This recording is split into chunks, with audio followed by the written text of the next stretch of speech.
Hello, and thank you everyone for joining us today. I'm Elliot with TechCo, and today we have a very special guest. We have one of the two founders of HR Open Source, Lars, and I'll actually allow you to give us a little bit background information about yourself, and then we can kind of dig into what you guys are currently up to. Yeah, well, I appreciate you having me on, Elliot. My name is, again, Lars Schmidt. I'm the co-founder of HR Open Source. My background prior to this has really been mostly kind of in the corporate HR and recruiting world. So I'd spent some time working for startups in Los Angeles doing recruiting, spent about 7 years running global recruiting at Ticketmaster in LA, had a similar role over at Magento, also based in LA, and then spent 3 years running recruiting and innovation at NPR in DC, where I live now, and then left NPR about 2.5 years ago to start my own firm, Amplify Talent, which is an agency that works with marketing and HR departments to help them build talent-focused brand narratives and also optimize their recruiting efforts. And so that's kind of my professional background, if you will. And then about last year, around April, a friend of mine who at the time was the head of people for Hootsuite. Her and I go back a couple of years, and kind of our friendship and relationship was based on collaboration when I was at NPR and she was at Hootsuite, and we were helping each other solve problems that we were facing by opening up our own playbooks. And we were having beers at South by Southwest and kind of talking about this idea of sharing and openness and collaboration in HR. And really that's what led us to the idea of our open source. So I think it actually lagged out right at the end there, right after a preview. Yeah, right? Oh, that's what I get for oh, Blab. I was like, hey, this is good. Oh, no, it's frozen. There goes. You know what? I'm keeping this in there. Blab, fix that lag. Come on. This is terrible. But yeah, I really appreciate that little bit of a background on yourself. And obviously, you've only worked for brands that no one's ever heard of, any of those. So, with those obviously being relatively very large organizations, you have had quite a bit of experience probably across the board with everything you can think of. And not to mention that a lot of them are pretty tech focused. So you've probably worked with all sorts of different ages in the workforce. So I'm sure that's probably one of the biggest challenges that are probably in the tech world now, at least. Yeah, I mean, I think that, when you work I think one of the things I was always very intentional about trying to do is to work in different industries. So going from, pure tech startups to, ticketing and entertainment to e-commerce to media. And then when I launched Amplify, since I've been working with companies like from SpaceX to Hootsuite to Cracker Barrel to Cognosante, which is a health technology company, they all have a technology, maybe outside of Cracker Barrel, they all have a technology kind of underpinning to them, but they're all in different industries, which to me is really interesting. You can kind of take what you've learned in one environment and see how you might be able to apply that in another from a kind of HR and people standpoint. And that really also kind of fed into this idea of HR open source. We said, look, if we create this platform where HR practitioners all around the world can come together, share ideas, share tools, share best practices, share how they're solving specific problems and how they're measuring the results and what they're getting right and even what they're getting wrong.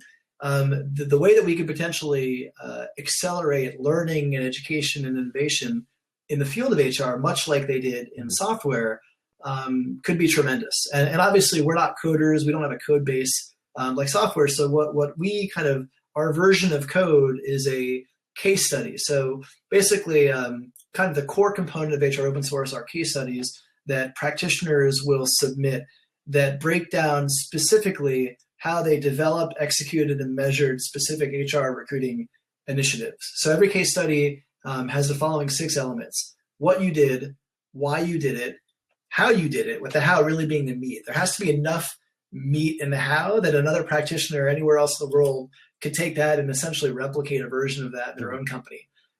What the results and metrics were. So you did this thing, what happened? How did it work? What you got wrong. So every case study actually has to include where you messed up, and things you would have done differently. And part of that is, leading with humility. We want everybody who's contributing a case study to be able to say, look, you don't have all the answers, none of us do, and everybody's going to make mistakes. So own those, share those. But another piece is, if the idea is that other practitioners can kind of replicate these case studies, then let them know, like, hey, here are the pitfalls. Here's what, here's where we messed up. Here's what we would have done differently. And then key takeaways. So essentially, companies all around the world. And so today we've had case studies from Hootsuite, obviously, or we started and incubated this at the beginning. Dell, Oracle, Toronto International Film Festival, CA Technologies, O-Power, American Heart Association, all kind of contributing case studies of specific initiatives they did, and then those 6 ingredients for each of them. And so over time, as we build up a kind of deeper kind of base of case studies, much like in open source HR or open source software, a HR practitioner can come in, they can search for whatever it is they're looking to do and see what other companies, ideally see a couple different case studies of other companies that did that exact same thing, and kind of spell out in detail how they did it, measured it, executed it. And they may not replicate any of those one things, but by seeing how different companies in different industries and potentially different countries overcame that same problem, they can take the best pieces of each of them and then build a solution for their own company. I mean, that sounds incredibly interesting, and obviously collaboration in this time and space, it just kind of makes sense. But up until now, and kind of the concept that you guys are trying to create in the community that you're trying to create, has there really been kind of an effort or project designed to get that kind of global reach and connection between folks in the industry? Yeah, I don't know. There's been different versions of openness and collaboration. I don't know that there's been anything exactly like this, like particularly at scale of what we're trying to build. I think what you see similar is maybe local user groups and or communities that are really kind of networking groups, so they come together and they share practices. And I think that's less about having the case studies as a foundation and more about somebody. If you say, hey, I'm doing this, has anyone done this? And you've got other people, like, hey, I did that, I'll share this, I'll share that. But nothing that, when that conversation fades away, the resources fade away too. So nothing that's like most importantly, a free resource. So there's no charge for practitioners to access any of the case studies. And I think what you're starting to see that more, Google has their own flavor of this called Rework that they launched, I think right around October of last year, which is basically how they're opening up some of their own HR practices and kind of what they did. But then also what they're doing is some of their bigger clients, they've opened up some of their practices to their clients, and their clients are using some of Google's practices, and then they're sharing case studies on Google's HR practices in their own organization and how that worked.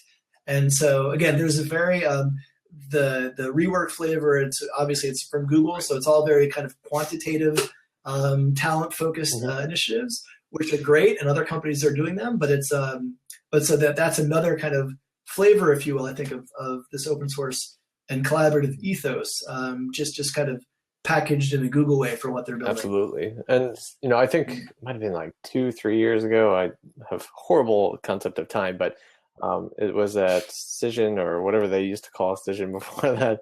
They had someone from Google like digging into one of their crazy concepts where they basically throw everyone into a room and they kind of look at projects and all that good stuff. So I can only imagine that their hiring process is of a similar concept where it's very focused. Obviously, in the past we heard some crazy stories, like they kind of put brain teasers out there and they kind of started going away from that. But obviously every organization is a little bit different, and I think they're probably in a little bit of their own spectrum.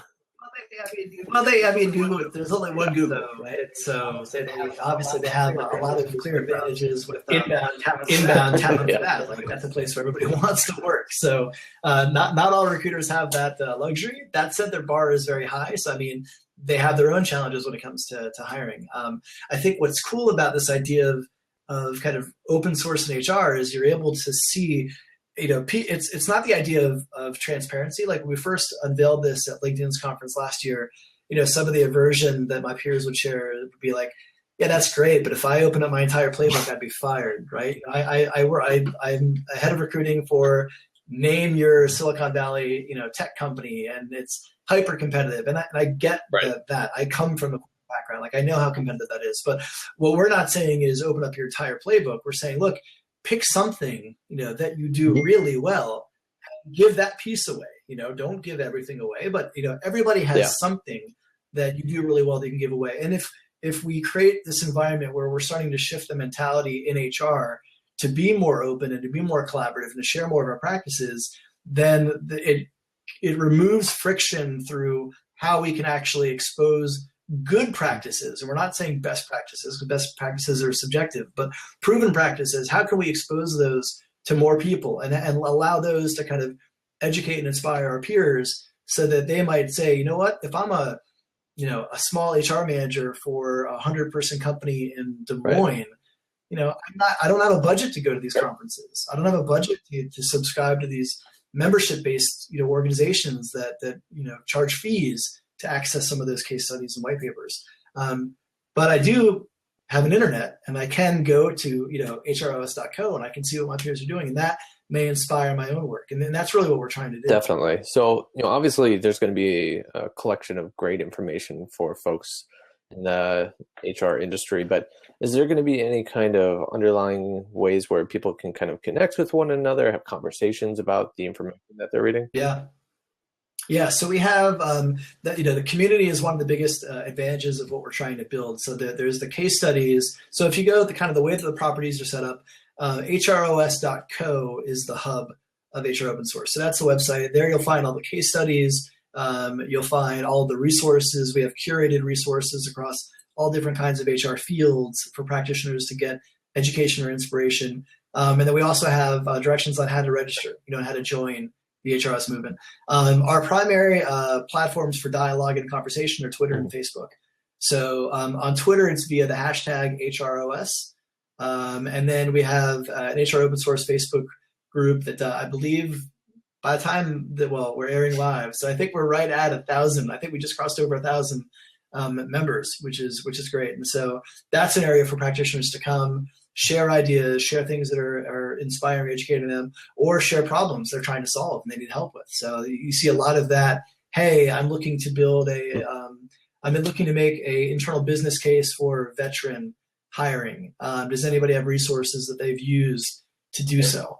And then other people can come in and say, you know what, here's something we built, or here's a case study you should look at, to make it easier for them to go and then make the business case internally to do specific initiatives. Very cool. So why Facebook group over a Slack group? Yeah, it's funny you mentioned that. We tried Slack. We had a Slack group for our volunteer. We have a 30-member strong volunteer committee that's really influential in helping kind of drive HROS in our 3 key areas of growth.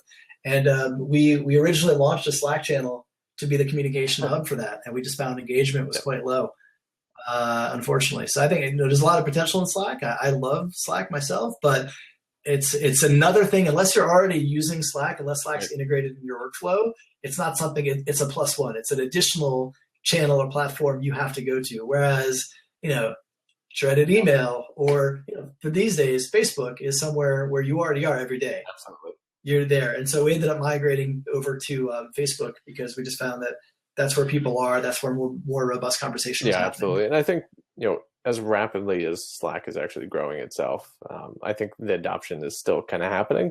And I will be totally honest, I've had that same situation. We try to launch a digital district Slack group and we have a bunch of people in there, but there's no reason to really engage. We haven't planned any conversations or chats or anything. So unless you really want to curate it, make it happen, we just kind of let it sit and go away.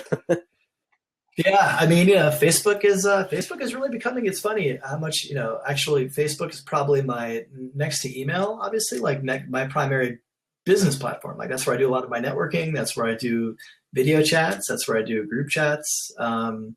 It's interesting how much they have grown. Actually, we were playing earlier today with live streaming. They've integrated live streaming into groups now. So one of the things that we're going to be doing with the HROS Facebook group is when we have members of the volunteer committee that are actually at conferences and events, we're going to be able to do some live streaming of those events inside the closed HR open source Facebook group, which is great. Very cool. Yeah. So let's pretend for a minute that everything goes perfectly to plan. Where would you like HR open source to be as an organization in 5 years? Yeah, in 5 years, we have a very clear kind of mission and vision of where we want to take HR open source. And I think in 5 years, if we're successful, we're going to see a radically different global field of HR, a field of HR that's more empowered, more creative, more strategic. This idea, HR is generally a punchline. It's if you look at the legacy of HR, you don't think innovation when you think HR typically. Of course, there are outliers, but that's going to be a function where like, oh yes, one of our more innovative departments is our HR department. It can be. I don't see any reason why it can't. There's lots of different people practices that can be implemented that are progressive, and it's a matter of kind of shifting the mindset and kind of empowering the HR community to let them know, hey, you know what?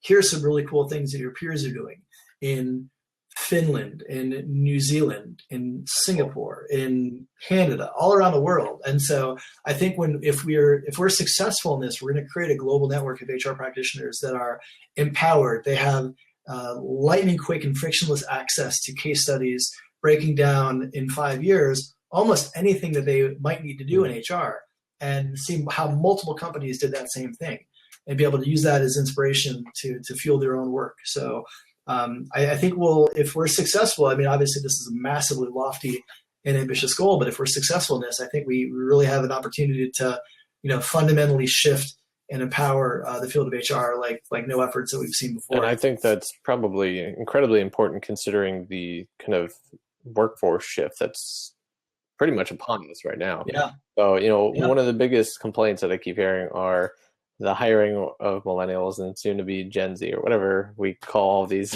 folks that I sort of fall under. But, people keep trying to blame like the younger workforce for wanting certain things. Although the reality is a lot of these things are like things that should be applied to everyone across the board, like having proper benefits and, having comfortable work environments and not wearing a tie every day, which is just absurd to me still. But, how do you feel like, these organizations are going to be starting to cater to the shift in the workforce? And, what role do you think, I guess what you guys are doing is going to play in that? Yeah, I mean, look, Gen Y and Gen Z are going to be 75% of the workforce by 2020. That's not that long from now. That's not that far from now. And I mean, I think if you look at really the drivers from a generational standpoint, there's lots of, not that the value sets are completely different. I think that gets over kind of discussed sometimes. We're like, oh, well, the boomers are clearly this, and Gen X is clearly this, and Y is clearly, I mean, nobody's clearly anything. Like there are drivers that may be more important from one generation to the next. But I think really what you're starting to see and what will have a profound impact is this idea of, freelancers and talent mobility. And particularly one of the biggest shifts that I think HR will have to, account for is that, if you look at the boomers, here's one, generalization that probably is somewhat true. And even to an extent, Gen X, tenure was a positive thing. The idea of being somewhere and getting that silver watch, I'm Gen X, like we never thought we were getting a watch. Boomers thought they were getting a watch for the most part. A watch is a negative to Gen Y and Gen Z. This idea of being somewhere that for more than a couple years, unless you are currently, being challenged and developed and having growth opportunities, if you don't have those things, you're gone. And the market, the economy is continuing to pick up. So you don't have to, for skilled workers, you don't have to be in a job that doesn't meet that criteria. And you're going to start to see more people be willing to kind of leave the corporate world to do their own thing and doing freelance roles. So that I think is going to have a profound impact on just the world of work in general, let alone kind of generational applications in the coming, 4 years. So as we're looking at 2020, that's going to be really important. And so then I think you're going to start to see more of a trend in HR around retention. Sure. How are you developing and keeping and training the staff you have so that they do want to stay? You're creating an environment that's sticky and brings them in, because if you don't, they're not going to stay. And then you're going to have a revolving door. And recruiting is hard. Turnover is extremely costly. And so if you have a lot of that, that's going to hurt your company. And then you get into things like your your employer brand and your talent brand, and this idea that if you are a revolving door and people regularly leave, people are going to know. And so then it's going to be harder and harder to recruit. You're going to have to pay more to attract people. And it's a cycle that feeds itself, where you have to really look at the root causes, which is the environment and kind of what you're creating in order to help your organization develop and retain its Absolutely. staff. So, I mean, really, there's a more holistic approach that needs to kind of go into it, because you can't just keep treating symptoms. It's just going to obviously get more costly and more cumbersome. Yep, absolutely. So, obviously retaining folks is going to be a huge challenge, but acquiring great talent is not the easiest either. Especially if you're in the tech space, there's certain kind of caliber of experienced professionals that you kind of look for.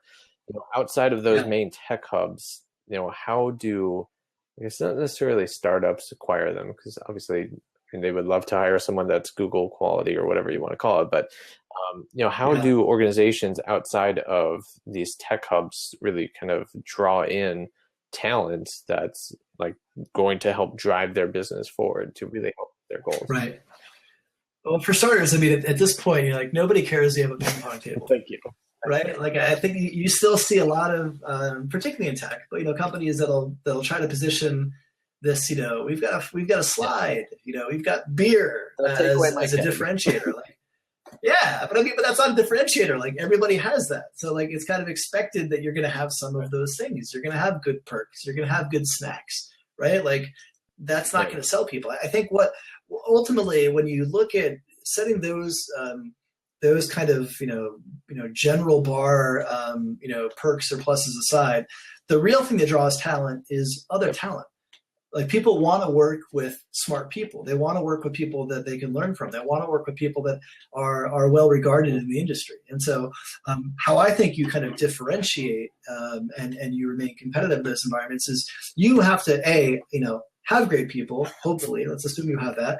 Find ways to kind of share that. Like, what's the employee experience? What are cool things that they're working on? Empowering and shining a spotlight on your employees so that people can kind of see, look, if you come to work here, these are the kind of projects that you'll do. These are the kind of people you'll get to work with. These are the kind of tools that you have access to. This is our approach around, rapid development or whatever your environment may be. But expose people to that. And the thing about doing that is, if you do that in an authentic and real way, right? It's not spin. It's not ping pong tables. It's like Jane, and Jane works in QA, and this is what the process looks like. If you do that, then what that does is that effectively helps you. And again, these things are called kind of talent branding and employer branding, depending on how you position it. They allow people to say, you know what, either I'm really into that and I really want that, I'm hungry for that, or that's not really for me. Like, I'm used to this kind of an environment. You're very clear that your environment is like this, that I don't do my best work in that environment, and you opt out. And both of those outcomes are actually positive. What you want to do is you want to be able to portray a really open and honest, authentic view of your organization, allow people to make better informed decisions about whether that fits or doesn't with what they're looking for. Yeah, absolutely. I've seen far too many organizations that try to sugarcoat things a little bit too much. And then once you're kind of like sitting at a desk there, you can get a pretty quick feel that a lot of that's just kind of fluff. It's like, that desk table over there. You get back into that cycle, right? Like, that person is a talented person, let's assume. They don't have to stay there. If what you sold them and pitched them isn't their reality on the ground, they're going to leave. And guess what? Now you've invested, however many months you've invested in getting that person trained and onboarded is lost. The position's vacant now. Now you're going back to the market. You're recruiting all over again. That's adding cycles. That's adding costs. I mean, that ends up being a huge, expense line for companies, because they essentially are having to re-recruit. And that cost it can get very high. So yeah, definitely. Yeah. So I think that's all the questions I have offhand, but where can people learn more about HR open source? Yeah. So if you could go to hros.co, that's the main hub for HR open source. On Twitter, it's at HR open source. On Facebook, it's Facebook.com/group/HR open source. And then you can connect with me. I'm on Twitter at This Is Lars, and my company is amplifytalent.com. Awesome. Well, thank you so much. I really appreciate your time and kind of letting us know about the future of HR. Yeah. All right. Thanks, man. Thanks for having me Yeah, on. definitely.